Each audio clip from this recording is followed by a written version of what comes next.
Hello everybody, my name is Jay. I'm one of the expert PTE teachers here at E2 Language. In this lesson, we're going to look at a few reorder paragraphs, okay? So let's just start it off.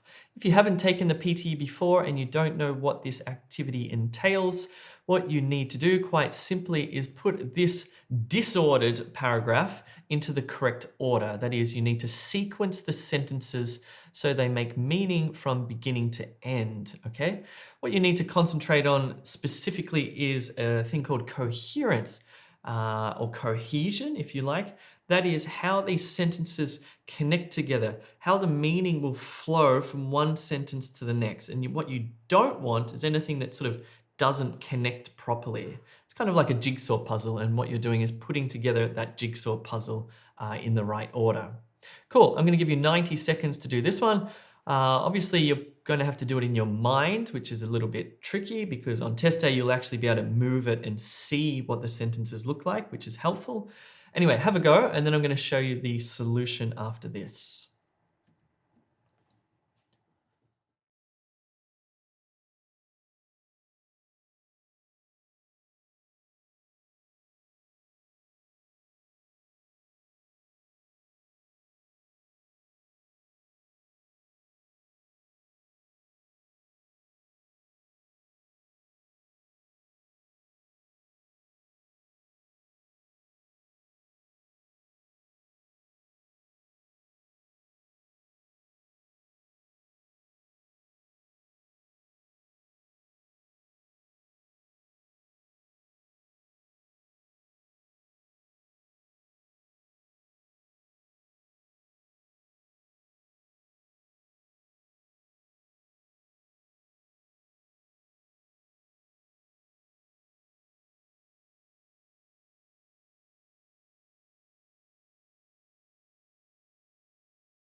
Okay, let's go through. So what you want to do first of all is identify the independent sentence. There will be usually just one, sometimes two, which makes it a little bit tricky, but usually just one sentence that can stand alone, that doesn't need another sentence. It doesn't refer back to another sentence.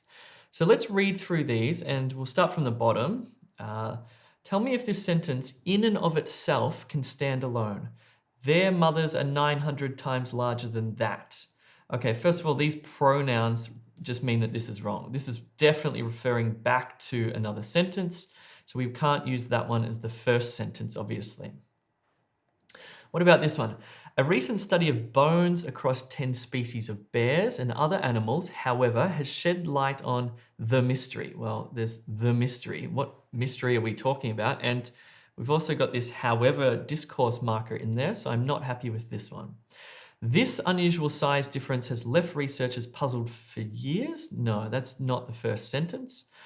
With a few exceptions among animals, such as echidnas and kangaroos, no other mammal newborns are so tiny relative to their mothers. What? What other mammal newborns? So this one's ambiguous. I'm not happy with that. Let's just double check this one here. Born pink, blind, and helpless, giant pandas typically weigh about 100 grams at birth. So that is a nice sentence to start off with. I'm going to pop that one right at the top. So if you get that first one, it makes your life a lot easier because all of the other sentences are going to hang off that first sentence. Okay, so which one now attaches to this one? So born pink, blind, and helpless, giant pandas typically weigh about 100 grams at birth. What I'm going to do is actually just show you the second one and show you how it connects to it. Their mothers are 900 times larger than that. Okay, now this one has to come next because this pronoun, that pronoun is referring back to the size here, the size or the weight of 100 grams, okay? This one has to connect to that. If you put this one in another place, it simply wouldn't connect quite as elegantly to that sentence there. The third sentence is this one: with a few exceptions among animals such as echidnas and kangaroos, no other mammal newborns are so tiny relative to their mothers. Okay, so imagine if you put this one in the second place and then this one wouldn't fit. Their mothers are 900 times larger than that. So it has to go in this sequence here. Now what we do is we sort of change topic slightly within the paragraph. So we're still talking about size. This unusual size difference has left researchers puzzled for years. And we've introduced this new concept or this new idea of researchers. And then from that, we link on the study. So a recent study of bones across 10 species of bears and other animals, however, has shed some light on the mystery. And you can see here that the mystery and this unusual size difference or this puzzle, you can see how these two are connected. Really what we're looking at here is a connection between 1, 2, and 3, and then a connection between 4 and 5, but there's also a connection between 3 and 4. That one was pretty tough. If you need help with this sort of thing, you might want to think about signing up to e2language.com for our live group classes. You can join our reading classes every Wednesday, I think, twice a day. We also offer one-on-one tutorials. Smart questions are coming soon. These will be questions with answer explanations. And we also offer speaking and writing feedback. Let's do another one. This one is just as challenging. See how you go. I'll give you 90 seconds. You might want to pop your answers into the comments below.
Okay, how did you go with that one there? This one's a real challenging one. I think this is, just keep in mind when you take PT that some of the questions are easier than others, okay? So I think you get 5 or 6 reorder paragraphs.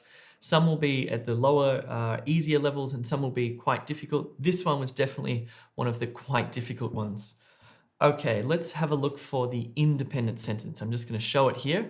So this is it. How the languages of the world emerged is largely a mystery. That is a nice opening sentence. You might want to think about the opening sentence in this sort of way. It starts sort of broad, and then what happens, it sort of goes down to a more specific sentence at the bottom. Okay, so you start broad. This is a good way because really what you're doing with the first sentence of the paragraph is introducing a topic. So you can't start with specificity. You can't start with specifics. You start broad and general. Okay, so how the languages of the world emerged is largely a mystery. Okay, next one is considering that it might have taken millennia. That's it, the emergence of a language. It might have taken millennia. You can see the connection there.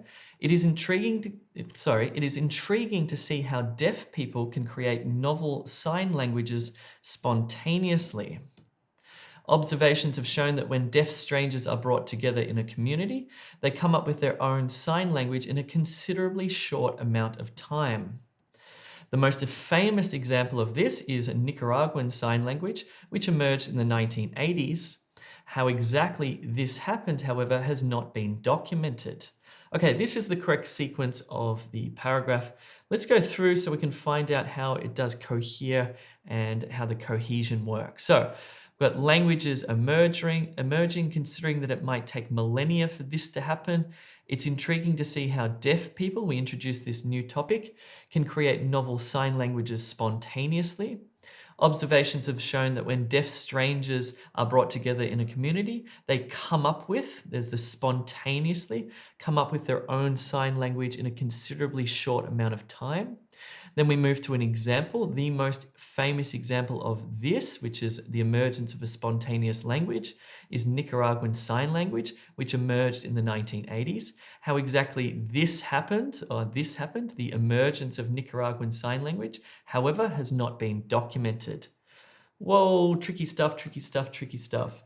If you do need help with your more fundamental English language skills, so not just test prep, but if you're struggling with, say, for example, your grammar or your vocabulary or your pronunciation, you might want to check out e2school.com. It's a new website we've just launched, and it has a few different courses on there that'll help to build up your basic or your fundamental skills. Test Ready, for example, builds your vocabulary. Speaking Lab builds refines your pronunciation. We've got General English levels 0, 1, 2, and 3. Just to build out your 4 skills of listening, reading, writing, and speaking. And we also have grammar review there. So Test Ready's for vocab building and test skill practice. And grammar review is a really good way to brush up on your grammar there. So you might want to consider signing up to e2school.com as well as e2language.com. Anyway, I hope those reorder paragraphs weren't too difficult. I hope that was good practice for you. My name is Jay. Thank you very much for watching.